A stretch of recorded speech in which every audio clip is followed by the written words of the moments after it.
عالم المصارعة مليان بأنواع ماتشات القفص المختلفة اللي فيه منها الحلو وفي منها الوحش. بس خلينا في الحلو. في ماتش القفص العادي، ماتش الهندسيل، ماتش الإليمينيشن تشامبر، وفي غيرهم كتير. بس من أمتع الماتشات ومن الماتشات القديمة وليها تاريخ وإرث كبير في المصارعة هي ماتشات الوور جيمز، أو كما قال ويليام ريجل Blood and guts!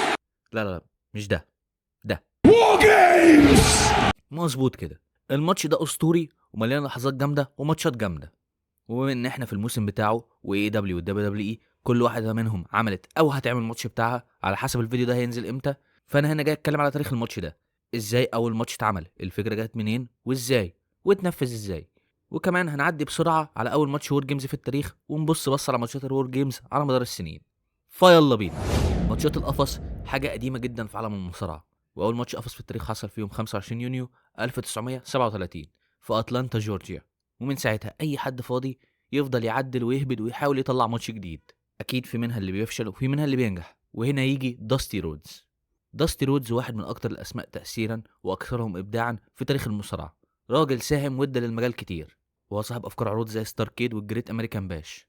ستار كيد دي اللي كان زي راس المنيا بتاع الدبليو سي دبليو، والجريت امريكان باش اسم الدبليو دبليو استعملته كتير بعد الاستحواذ على دبليو سي دبليو. وعنده افكار ماتشات زي الباتل بول والليثال لوتري. الفكره بتاعتهم ايه؟ ان الليثال لوتري دي هتحط 8 فرق بشكل عشوائي مع بعض ويلعبوا ماتشات، والكسبانين من الفرق دي هيتواجهوا في باتل بول اللي كانت باتل رويال عاديه بس بحلبتين. فداستي واحد من اكتر البوكرز ابداعا في تاريخ المصارعه. المهم يعني ان داستي هو صاحب فكره ماتش الور جيمز، ماتش القفص الحديدي الكبير حوالين الحلبتين.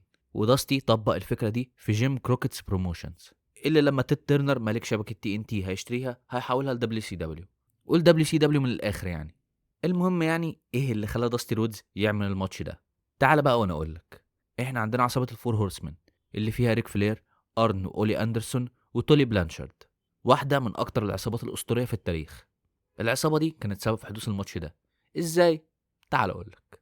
ريك فلير وداستي رودز كان في بينهم عداوه اسطوريه، وفي وسط العداوه الاسطوريه دي داستي احتاج يعمل ماتش يلم كل اعضاء الفور هورسمان عشان يواجهوه هو ومجموعه من مصارعين الفيس. وداستي جاله الالهام بتاع الفكره بتاعه الماتش لما راح السينما وشاف فيلم ماد ماكس بياند ثاندر دوم، وشاف القفص الحديد الكبير في الفيلم، وحس ان قفص حديد كبير يحوط حلبتين مش بس هيعمل ساحه حرب جامده بين فريقه والفور هورسمان، لا ده كمان هيعمل منظر جامد قوي. فالمنظر والتقديم بتاع الماتش كان مهم زي الماتش نفسه. وداستي قال على الموضوع ده: انا كنت بدور على حاجه ابداعيه، انا كنت بدشمل من فور هورسمان ويبقوا 5 لو زودت جي جي دولين، وكان ليا زمايل مختلفين وكنا بنخوض الحرب دي. انا كنت رجعت من مشاهده تينا تيرنر وميل جيبسون في الثاندر دوم. انا شايف القفص وشايف قمه القفص. على مدار السنين في صناعتنا ماتش القفص ده كان حاجه مهمه جدا، بالذات في اتحادات الجنوب عشان تنهي العداوات. فقلت هل كان عمري في حلبتين متحوطين بقفص؟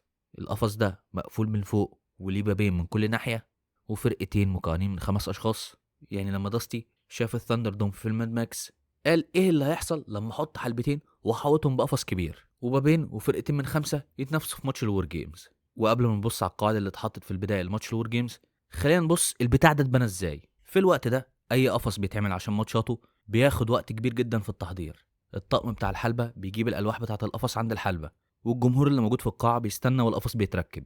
وده طبعا ما كانش خيار في ماتش الور جيمز. فداستي جات له فكره ان هم يعلقوا القفص فوق ولما يجي وقت الماتش ينزلوه. طبعا دي حاجه عاديه دلوقتي، بس ساعتها لا. في كتير من جمهور المصارعه مش هيعرف الاسم كلوندايك بيل، منهم انا عادي يعني مش هعمل فيها جامد وعارف كل حاجه في المجال. المهم بيل اتدرب في مدرسه ستو هارت للمصارعه. ستو هارت ده يبقى ابو بريت هارت واوين هارت، ومدرسته دي مدرسه عريقه في عالم المصارعه. طلعت اساطير زي بريت واوين هارت طبعا، كريس جيريكو وبنوا وايدج وكريستيان. المهم يعني كلوندايك بيل ده لعب في اتحاد ستامبيد ريسلينج في كندا، واتحادات مختلفه في فتره المقاطعات اللي هو كل مقاطعه ومدينه عندها اتحاد بتاعها. وهو لعب في الستينات لحد اوائل الثمانينات، والراجل ده ليه قصص مضحكه وغريبه، جزء منها بيحكي المعلق الكبير توني شيفاني، زي لما بيل رمى فلوس كتير في حدث بيسبول، ولما اكل 2 كيلو ستيك في اقل من ساعه. ولو عايز تسمع اكتر عنه عندك البودكاست بتاع توني شيفاني. المهم يعني بيل ده اتعين في جيم كروكيت بروموشنز، اتعين عشان يعمل الحواجز والحلبات وطبعا الاقفاص الحديد. فكان هو الشخص اللي بنى قفص الور جيمز. وداستي قال ان بيل كان شايف ان دماغه هوت لما كانوا بيتناقشوا في الفكره بتاعه الماتش. داستي قال انا جبت ورقه بيضه واستعملت نور عربيتي ورسمت شكل مبدئي كده للور جيمز والقفص اللي عايزهم يبقوا عليه، وكنت عارف ان كلوندايك هيبقى في المكتب في شارلوت. ولما وصلت هناك انا كنت متحمس وكان عندي الفكره دي ومش عايز استنى لحد الصبح. انا رسمتها على ورقه في الشارع في موقف عربيات، انا على ركبي ومعايا كشاف وبوريه انا عايزه يعمل ايه. انا اخدت الموافقه من كروكت بروموشنز وكروكت واقف معانا. فكلوندايك انت تقدر تعمل الشيء ده؟ فبيل يسال الشيء ده هيروح فين، فقلت له هيبقى فوق الحلبه وهينزل تحت. فكان شايف اني مجنون. كلوندايك بقى بدا شغل على القفص ده زي العالم المجنون، وكنت شايف هو بيلحم اجزاء القفص، وكنت بقول لنفسي اهو الاختراع بتاعي بيطلع للحياه.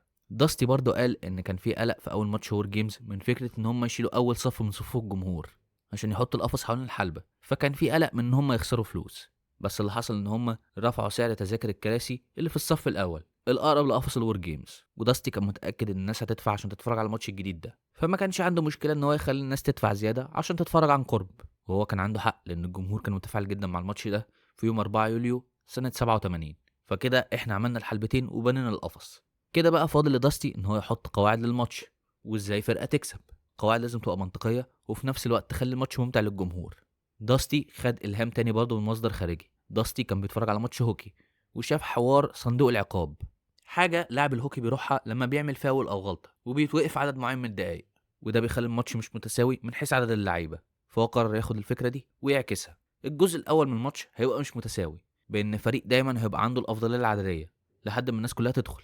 2 هيبداوا، واحد من كل فريق، وهيعملوا قرعه بكوين زي ماتشات الكوره كده، وده اللي هيخلي فرقه من الفرقتين عندهم الافضليه العدديه، عشان فريق يبقى زاد على التاني 2 على 1 وبعدها 3 على 2 وبعدها 4 على 3 وبعدها 5 على 4 لحد ما يوصلوا ل5 ضد 5. وكان دايما في انتقاد للماتش ده ان غالبا الهيلز هم اللي بيبقوا معاهم الافضليه، بس عادي يعني الموضوع ده مش دايما. المهم ان لما العدد بيكتمل الجزء التاني من الماتش بيبدا، واسمه ذا ماتش بيوند ذا وور جيمز، اول ماتش الذي يتلو ماتش الوور جيمز. والطريقه الوحيده للفوز بالماتش ده هي بالاخضاع او الاستسلام، بمعنى ان حد من الفريق يعلن ان هم مستسلمين ومش هيكملوا الماتش. فما كانش في فوز بالتثبيت، وبسبب التقديم والشكل والقواعد بتاعه الماتش ده نجح وكسر الدنيا على طول، لانه برضه ما كانش حاجه الجماهير شافتها قبل كده. وطبعا القواعد بتاعه الماتش هتتطور وتتغير على مدار السنين، بس دي حاجه هنرجع لها بعدين قدام في الفيديو. وخلينا نتكلم في السريع على اول ماتش وور جيمز في التاريخ. عندنا في فريق الفور هورسمن ريك فلير، ارن اندرسون، تولي بلانشارد، ليكس لوجر، وجيجي دولين. اما داستي كان معاه نيكيتا كولوف وكان اسمهم ذا سوبر باورز، ومعاهم الرود ووريرز وبول ايلرينج، ودول فريق الفيس، وعلى بعض اسمهم الدريم تيم. واول ماتش وور جيمز حصل في سنه 1987 في جوله الجريت امريكان باش في الاومني كولوسيوم في اتلانتا، والجمهور كان شاف نجوم في العرض ده زي الروك اند رول اكسبريس، الفري بيردز، الميد نايت اكسبريس، وباري ويندم، وستيف ويليام قبل ما المين ايفنت يحصل. وبالنسبه بقى للماتش ده فالماتش ممتع، وعرفوا يحكوا فيه ويبنوا فيه القواعد للماتش ويظهروا ان اي حاجه ممكن تحصل. فكره ان مفيش دي كيو عامه، زي لما داستي ضرب ارن اندرسون تحت الحزام في اول الماتش. وطبعا عملوا موضوع القرعه عشان الزياده العدديه، والفور هورسمن هم اللي كسبوا القرعه دي وبقوا زايدين بواحد طول الوقت لحد طبعا ما حد يخش من فريق الفيس عشان يعادل الموضوع. والجماهير كانت متفاعله جدا وصوتها كان عالي قوي طول الماتش.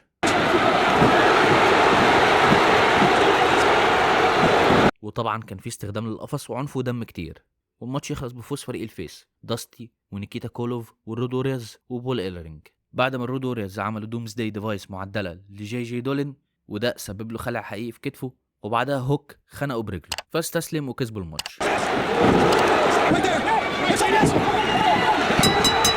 واول ماتش وور جيمز كان نجاح كبير وحقق $250,000 ارباح من التذاكر. وخلي بالك ان ده كان رقم كبير جدا في وقتها ولا زال طبعا، بس ساعتها طبعا كان رقم اكبر. وبسبب نجاح ماتش الوور جيمز فجيم كروكت بروموشنز يعملوا ماتش تاني في نفس الشهر ده، وكان فيه نفس فريق الدريم تيم بداستي كولوف رودوريز وبول ايلرينج ضد الفور هورسمن ريك فلير، ليكس لوجر، ارن اندرسون، تولي بلانشارد، والوور ماشين يخش بدل جي جي دولين. مين الوور ماشين؟ ده البيج بوسمان. المهم يعني ان الماتش التاني يبقى شبه الماتش الاولاني وفريق الفيس يكسب، والماتش بعدها يتحول لتقليد في WCW. وال13 ماتش اللي بعد الماتشين دول يبقوا في عروض محليه في سنتين 87 و88، 11 منهم في سنه 88.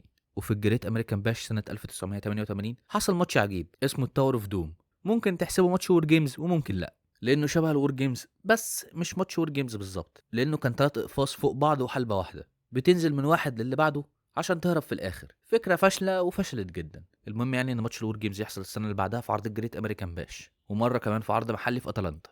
وده حصل بعد ما ريك فلير بقى هو البوكر بتاع WCW بعد ما شال داستي وودز بسبب ان هو خالف قوانين الشركه بالنسبه ان هو ينزل في الماتشات. وفي سنه 90 ما يحصلش ولا ماتش وور جيمز، بس على ما وصلنا سنه 91 داستي يرجع هو البوكر والماتش يحصل في عرض ريسل وور ويبقى هو المين ايفنت. ويرجع من الماتش كان بيعرض المصارعين ميد كارد لانه هيبقى حدث مهم، ويبقى اول ماتش في تاريخ الور جيمز الفريق الهيل هو اللي يكسب، لما الفور هورسمان كسبوا ستينج الستاينرز وبرايم بيلمن، والماتش ده اخد 5 نجوم من ديف ميلتسر. وبعد كان ماتش وور جيمز في عروض محليه في الصيف في ال6 سنين اللي بعد دي، الماتش يبقى واحد من اهم ماتشات الشركه لانه بيحصل بس في العروض المحليه. والسنه اللي بعدها يحصل برضه في عرض ريسل وور 92، وكان ماتش كلاسيكي برضه لما ستينج وفريقه كسبوا الدينجرس الاينس. ولما وصلنا سنه 93 إريك بيشوف بقى نائب مدير في WCW وبدأ يعمل تغييرات عشان يحسن الشركة. واحد من التغييرات دي هي انه خلى ماتش الور جيمز يبقى تقليد سنوي في عرض فول برول. بس في التمهيد لماتش الور جيمز اللي حصل في فول برول 93 حصل الديبيو المضحك للشوك ماستر، اللي كان المفروض يبقى فريق ستينج، ديفي بوي سميث او البريتش بولدوج، وداستن رودز ضد سيد فيدر والهارلم هيت. والماتش نفسه ما كانش احسن حاجه، وهم بدل ما يتقبلوا فكره فشل ديبيو الشوك ماستر لا حولوا له وحش بس غبي، وهو اللي دخل اخر واحد في الماتش وكسب فريقهم الماتش على طول عشان يكمل الشخصيه العبيطه بتاعته. المهم يعني الماتش في سنه 94 يبقى احسن شويه، داستي وداستن والناستي بويز كسبوا عصابه اسمها الستاد ستيبل. بس في سنه 95 بقى الوضع يبقى اسوأ في عز قبضه هولك هوجن على WCW، لما هولك هوجن، ستينج، ليكس لوجر، راندي سافيج كسبوا الدنجن اوف دوم. وبعد ما الماتش ده كان بينهي عداوات اتحول لتمهيد لماتش الجاينت البيك شو ضد هالك هوجن في هالوين هافك 95، وده اللي خلى ان ماتش الور جيمز في السنين اللي بعدها يتحول لمجرد نقطه لتسخين الاحداث في قصه NWO. وده لان NWO كسبوا فريق WCW في سنه 96 و97. ماتش 96 اللي قدم لنا NWO ستينج المزيف يعني، ده اللي خلى ستينج الحقيقي يطلع ويدمرهم بس يخلع بسبب خلافاته مع ليكس لوجر. وسنة 97 شافت مستر بيرفكت بيخون فريقه وينضم لل NWO عشان يبقى العضو ال13 في الفريق. وفي سنة 98 حصل بقى فيها حاجة مختلفة، لأن هما بدل ما يبقوا فريقين من 4 أو 5 شفنا 3 فرق من 3 ضد بعض، والأول مرة التثبيت يبقى بيخلص الماتش، واللي يجيب المكسب لفريقه يحصل على فرصة على حزام WCW. والموضوع احتاج ان ال NWO ينقسم لعصابتين، ال NWO وال NWO الفباك، عشان فريق WCW يكسب اخيرا، واللي جاب المكسب كان DDP. واللي معروف عن الماتش ده ان هي كانت محاوله فاشله من WCW ان هم يخلوا الالتيميت وورير عنده قدرات خارقه زي الاندرتيكر، زي ان في التيميت وورير مزيف يظهر من وسط الدخان في الحلبه وبعدها يختفي، بعدها الورير الحقيقي يظهر. وعشان يعملوا الحوار ده احتاجوا باب خفي في الحلبه، الباب اللي كان فيه مصارعين ما يعرفوش عنه حاجه، وسبب اصابه خطيره للبريتش بولدوج في ظهره، اثرت مسيرته وناس بتقول اثرت حياته كمان. وبعد العكه دي ماتش الور جيمز ما يحصلش في سنه 99، بس فينس روسو يرجعه في سنه 2000 بماتش وور جيمز 2000 روسوز ريفنج، انتقام روسو. وده بقى اسوأ ماتش وور جيمز في التاريخ، لان عندك 3 اقفاص عشان تكسب لازم تاخد الحزام من فوق القفص اللي فوق خالص وتهرب من القفص اللي تحت. عك غريب كده خلص بفوز كيفن ناش، بس ممكن نبص على الماتش العجيب ده في فيديو لوحده. المهم يعني ان بعد نهايه WCW وشراء WWE ليها، WWE قعدت سنين ما تستعملش فكره ماتش الور جيمز، واقرب حاجه ليها كانت الاليمينيشن تشامبر، لحد ما في 2017 ترجع في NXT باختلافات، زي ان القفص بقى مفتوح من فوق عشان يعملوا سبوتات جامده، وان الفوز بالتثبيت بقى عادي. وزي ما الور جيمز في WCW زمان كانت طريقه لاظهار عصابه الفور هورسمان، الور جيمز في NXT كانت طريقه لاظهار عصابه الاندسبيوتد ايرا، لان هم شاركوا في 4 من ال5 وور جيمز اللي حصلوا في NXT، وكانوا في اول 4 ورا بعض. وفي 2019 حاليا تلعب ماتش وور جيمز. وطبعا ماتش الور جيمز ظهر في المين روستر في اخر كام سنه من اول سنه 2022 مع قصه البلاد لاين في عرض سرفايفر سيريس. المضحك بقى ان اللي هيبقوا شاركوا في كل ماتشات الور جيمز في المين روستر هم الاوسوس. والور جيمز او سرفايفر سيريس بقى ادتنا عوده راندي اورتن وبانك في نفس الليله. وحتى ولو WWE معاه حق الاسم بتاع وور جيمز، بس الفكره نفسها اي حد ممكن يعملها او يعمل حاجه شبهها، زي شركه سموكي ماونتن في التسعينات، MLW، رينج اوف اونر، وECW، وفي اخر كام سنه AEW بماتشات البلاد اند جاتس الممتعه. وبس دي قصه ماتش الور جيمز وحصل ازاي. بس انا عايز اعرف رايك في ماتش الور جيمز، هل بتحبه؟ وايه اكتر ماتش وور جيمز بتحبه؟ وما تنساش تعمل الكلام، ادي لايك، ادي سبسكرايب، وسيب رايك ازاي نطور المحتوى ورايك في الفيديو. والسلام عليكم.